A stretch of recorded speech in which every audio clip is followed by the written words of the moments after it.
Here I have OnePlus Ace 3, and today I'm going to show you how to enter recovery mode on this device. So to do this, firstly you have to turn your device off by holding down power key. By holding down power key plus volume up like this. Then you slide power off.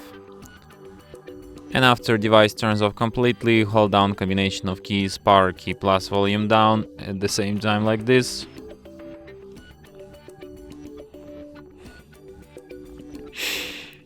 And after like this OnePlus logo appears, you can release power key and keep holding only volume down. So when you see this menu, here you should select English or like whatever language fits you.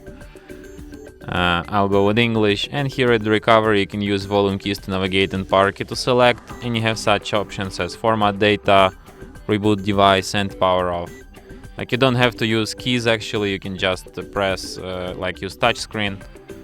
So if you want to quit this mode, just select reboot device, OK, and after that device will be restarted just as usual.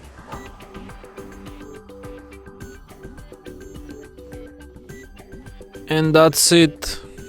Thanks for watching. If you find this tutorial useful, don't forget to hit that like button and subscribe to our channel.